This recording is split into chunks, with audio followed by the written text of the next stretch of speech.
ไอ้คือมื้อนี้ก็ถุงแม่ก็ล้ำก็มาก็มาย้อนเฮ็ดแขกมาจ่องไรอ้ายเมื่อก็เฮ็ดอีสังล่ะถึงที่เมมาปดสลัมเฮ้ยซาเลียงมาเลยเนี่ยจะยาวคันหน้าเฮ้ยกินมากก่อนแล้วกำนาเฮ็ดข้าวผักกินข้าวจ้ำเฮาเลยน่ะเอาคันหน้าไอ้คือเมเมอในลีเตยาวลาดความก็โอนอ่อนๆอยู่ซ้ำกันก็เหมือนหนังว่าเป็นอ้วยก็กันก้อยเหมือนแม่เก่าโตซ่าอย่างหน้าเฮ็ดไปวันนั้นเลยอ้ายกำบ่กินข้าวยาวปอกมือกว่าแลกำเมมาดิไม่เสอมันมาไม่เสอตาเกาละอ้ายเขาเฮ็ดสังคมถูกเสอมันเขาเรียนพงก็มันว่าเขากินข้าวก็มันว่าเขานอนก็มันว่าเขาป้อมจางเฮ็ดถือแม่เขามันหมอลัดลีเขาต้ำไขลัดตัวมันเยาเมื่อก็ยอมเรียนพงอีกนึงแลกลางคำเช่นน่ะอย่าไปเรียนตัวปอลึกนอนเจ้าลูกเจ้าป้าอยู่ลีก็เตเข้มปอยก็ย่ามือตั้นจอยเทียมกันหน้าเฮือนอีกนึงต้องไม่เขาก็อย่าไปกำลัดติ๊กต่างลองเต็มลาดเย้าเพราะว่าเมื่อเรียนพงตัวปอลึกการเจ้าเก่าก็เจ้าเก่าเฮ็ดแม่เมื่อไหนก็เต็มว่าสังหังเมื่อหนังเก่าเมื่อเฮ็ดถือฮู้ว่าแม่เก่ามันลาดเก่าจึงไหนเมื่อว่าแม่เกาหลีแม่เก่าเป็นเมื่อกินหมากไม้ให้เมื่อเฮ็ดเขียกเขาขนานก้อยแม่เมื่อรู้มันเฮ็ดเขาพักเลี้ยงเมื่อมาหลาย10 ปีแล้วต้องเมื่อซ้ำยำเฮ็ดเขาพักเลี้ยงโปเมเมื่อสิตาหนึ่งเขาทำมารู้แต่ก็หลีเมื่ออสักมีกาหือยาววันเกิดเมื่อแล้วจงเมื่อต้องก็ต้องก้อยเพราะนั้นแม่เมื่ออสักมีกาหือยาววันเกิดเมื่อแล้วแม่เก่าก็อสักตีละอยู่40ปลาย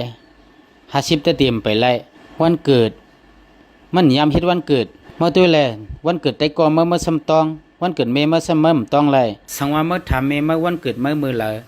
เฮ็ดถือก็มันติดตอบไรกำเหนียวเย้าเมื่อลาว่าเมื่อคอยเกาอยู่จ้อมเมเกาเหมือนหนังว่าเป็นอ้วยก่อกันเกาทำมาด้วยรู้สังว่าเมื่อเฮ็ดวันเกิดอ้วยก่อเมื่ออ่ำมาวักมาแวกมีโปเมเมื่อกวยสังว่ามันเฮ็ดวันเกิดรู้ส่งมาติดตอนโคตรมัน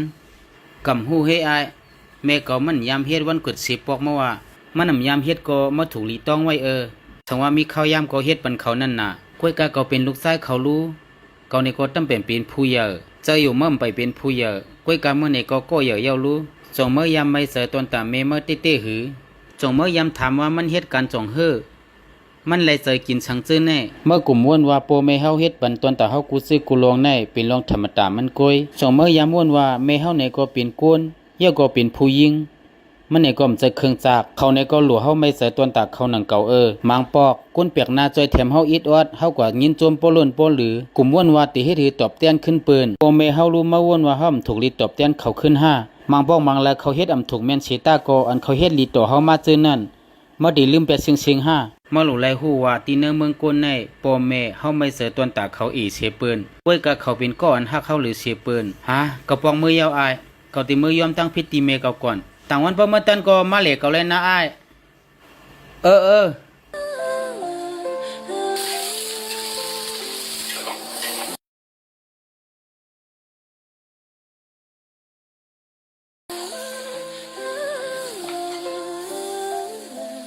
ปอลงมาเลยกินข้าวเย้ามาเย้าซาเลียงปอกมือยาฮาลูกแม่ว่าให้มันเฮ็ดแขกเข้าไหนมันลาว่าแม่มันไหนก็เฮ็ดเขาพักเปิมันไว้อยู่มันไหนก็เลยปอกมือกว่าเย้าห้อยมือเมย์ในหวานเตี้ยวต่างบอกมาข้าได้ห้องไอเลี้ยงมาจิ้มด้วยห้อยมือเมย์ก่อนดีลูกปอก็วนว่าเมลูกเฮ็ดพักในหวานเตี้ยวเพราะว่าเมเฮ็ดหวานเนี่ยก็กินน้ำอีกนึงแหละยินจมยอมเมห้อยมือเมลูกในไขหวานเสปืนเฮ็ดขายดีเนื้อล้านนั่นก่อน